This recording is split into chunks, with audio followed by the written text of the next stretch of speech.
إن الحمد لله صلى الله وسلم وبارك عليه وعلى آله وصحبه أجمعين ومن تبعهم بإحسان إلى يوم الدين يا أيها الذين آمنوا اتقوا الله وقولوا قولا سديدا يصلح لكم أعمالكم ويغفر لكم ذنوبكم ومن يطع الله ورسوله فقد فاز فوزا عظيما وبعد.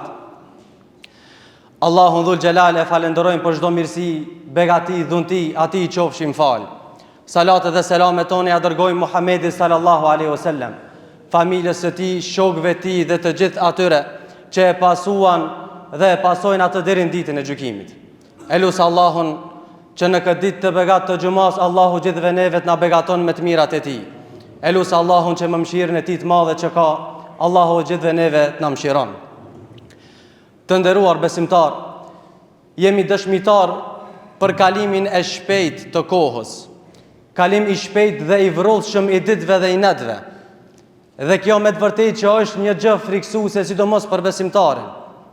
Njeriu sa e vendos kokën në stëkin e tij, po vjen drita e sabahit. Sa po zgjohet, po vjen koha e xhumit. Sa po fillon java, po vjen fundi I saj duke mos e vrejt fare. Ditët dhe netët po kalojnë. I riu, fëmia po rritet. I riu po plakët, njeriu po ikën dhe nuk po mbetet asgjë tjetër veç se veprat që I ka bërë. Ka'annahum yawma yarawnaha lam yalbathu illa 'ashiyatan aw duhaha. Dhe kur ta shohin atë çastin, orën e kiametit, nuk kanë me mendu që nuk kanë jetuar fare vetë se një mbrëmje apo një mëngjes. Aq pak do t'ju duket që kanë jetuar në këtë dunja. Ti që po e dëgjon hutbën, po vjen dita e njëjtë dhe po habitesh, po befasohesh që duhet më përgatit për hutbën e radhës që ka ardhur. Andaj kalimi I ditëve dhe I natëve është nga shenjat e kiametit, ashtu siç na ka treguar edhe pejgamberi sallallahu alaihi wasallam. Transmeton Imam Tirmidhiu në Sunenin e tij se pejgamberi sallallahu alaihi wasallam ka thënë: nuk do të ndodh dita e kiametit derisa të afrohet koha, derisa të shkurtohet koha. Kështu që viti do të jetë sa një muaj, muaji do të jetë sa një javë, java do të jetë sa një ditë, dita do të jetë sa një orë, e një orë do të jetë sa një ndezje e një shkëndije zjarri. Atë shpejt do të kalon koha. Dietari I madh I shuar Ibn Hajeri, Allahu mëshiroft, thot: kështu ka ndodhur, thot, edhe në kohën tonë, sepse ne e ndjenim që koha po kalon atë shpejt, më shpejt se sa ata që ishin para nesh. Kush e ka thonë këtë fjalë? E thot një burr I madh që ka jetuar para 600 viteve. Çka me thonë na për këtë kalim të shpejt kohës që po shkon? Kalimi I shpejt I vrullshëm, kalimi I ditëve dhe I natëve. Andaj kaluan shumë vite, hape mbyll syt. I riu po rritet, po martohet, po bëhet bashkëshort, po bëhet prind, po bëhet gjysh, po bëhet me nipa dhe mbesa. A I keni pa ata të cilët takohen në ndonjë lokal, institut, vend, xhami, çka dush thuj, bashk bisedojnë, njoftohen njëri me tjetrin. Ky ja tregon historitë e tij, ai e ndëgjon, ai ja tregon historitë e tij dhe ky e ndëgjon. Pastaj ndahen, secili shikon punën e vet. Kështu është jeta. Është një çast. Ti kimi dhënë diçka kohës dhe kimi marrë diçka kohës dhe do të ndahesh. Çka kimi marrë në dunjë? Wa yawma yahshuruhum ka'an lam yalbathu illa sa'atan min an-nahar. Thot Allahu dhul Jalal, kur ti ringjallim ditën e kiametit, ata do të mendojnë se nuk kanë jetuar në këtë dunja vetëm se një orë të ditës, një çast të orës të kësaj dunjas. I ki bo 50 vite, 80 vite, ymër 100 vite, 200 vite. Kur dalsh para Allahut do të duket se ki jetu vetëm një çast të vogël. Sikurse e kemi shembull edhe atyre kalendarëve që janë të zbukuruara, që I vendosin për tavolina, I kanë fletat e tyre dhe gjithmonë kur kalon një ditë I heqim fletat që janë aty. Kur mbarojnë fletat mbeten vetëm ato kopertina që I ka kapaku që është. Kjo është jeta ime edhe jotja. Çdo ditë që kalon do të minusohet, do të hiqet nga ymri jot, do të shkurtohet ymri jot, do I afrohesh vdekjes. Dhe do të mbetet vetëm kopertina jote. Çka është kopertina e kësaj dunjas? Janë vetëm veprat e tua që I ke bo. Vetëm veprat e tua që I ke bo. Një njeri I mençur thot: ditët e kësaj dunjas janë vetëm 3. Dita e djeshme Ajo vetë se ka shku me gjithë shka shakon ta, nuk mundësh me menaxhu, nuk mundësh me ndryshu. S'ki më përgjësi, ka shku ajo, ka mbaru ajo ditë. Ke bo çka ke bo për veprave tua. Dita e dytë është dita e nesërme, edhe këtu nuk ki qasje fare. Pse? Pavarësisht Allahu a do t'jep ymër ty apo jo.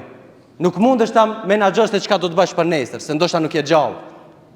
Edhe dita e tretë është dita e sotme dhe kjo është dita e jonë. Është dita e sotme që duhet veprosh, duhet ta mbushësh me vepra të mira dhe me adhurim ndaj Allahut Dhul Xhelal. Ditët janë sikur magazinat e veprave, depo me vepra. Sa ma shumë vepra të mira që ka, aq më i pasur je, aq më shumë kapital kije dhe shkon rahat faqe bardh para Allahut Dhul Xhelal. Sot fatkesisht synimi kryesor i shumicës prej nesh është të mbushim magazinat materiale e jo ato shpirtërore. Kjo është fatkeqësia më e madhe në këtë dunja. Pse? Se Allahu Dhul Xhelal robit në zemrën e tij ja kalon dy friga. Friga për jetën që i ka shku jeta dhe e ka frigën se çka do të bën Allahu me të, a do t'ja fal apo jo. Dhe friga e dytë është çka na e ndjejm si krijesa që jena për jetën që na ka mbet, se çka do të bën Allahu me ne. Këto janë dy lloj frigash për besimtarët. Andaj prej mirësive më të mëdhaja të Allahu Dhul Xhelal në këtë dunja është koha. Dhe nuk është rasti që Allahu betohet ol asër pasha kohën. Kur Allahu betohet në Kur'an na jep me kuptu peshën dhe rëndësinë e madhe që ka. Peshën dhe rëndësinë e madhe që ka. Pse? Se ne jemi të krijuar brenda kohës. Ne jetojmë brenda kohës. Ne do të vdesim brenda kohës. Ne do të ringjallemi brenda kohës. Ne do ta fitojmë me lehtë Allahu xhenetin brenda kohës. Allahu na rujt mund edhe ta humbim ahiretin brenda kohës. Hasan al-Basri u tregohet se ishte pranë një xhenazeje. Dhe afër e kishte shokun e tij dhe e pyeti, thot, çka mendon nëse Allahu e kthen këtë njeri në dunja, çka do të bën? E dha përgjigje që ndoshta shumica prej nesh do e kishin përgjigjen e njëjtë. Thot kishte me bo vepra më shumë të mira dhe do ta adhuronte më shumë Allahun. I thot Hasan al-Basriu, ati i iku kjo mundësi, andaj ti mos lejo me të kjo mundësi që e ke. Dhe kjo është porësia e hutbës. Shfrytëzoj çdo çast të jetës, çdo frymare, çdo moment. Xheneti është moment, në çdo moment mund ta fitosh xhenetin. Shtoje adhurimet ndaj Allahut Dhul Xhelal. Shtoje veprat e mira, ruaj nga veprat e këqija. Kur them veprat e mira, nuk janë vetëm se namazi, agjërimi. Veprat mira ka me gjymtyr, veprat mira ka me gjuhë. Me thonë, me përkujtu Allahun Dhul Xhelal, subhanallah, alhamdulillah, la hawla wala quwwata illa billah. Me bo veprat mira me zemrën, shpirtin tanë. Si ashtu, me mendu mirë për Allahun, me mendu mirë për njerëzit. Mos me njollos trunin tanë, zemrën tanë, me mendu keq për krijesat. Andaj, si mesazh përfundimtar i kësaj hutbës, t'i shtojmë të mirat, veprat e mira, ta shtojmë adhurimin, të ruhemi nga veprat e këqija.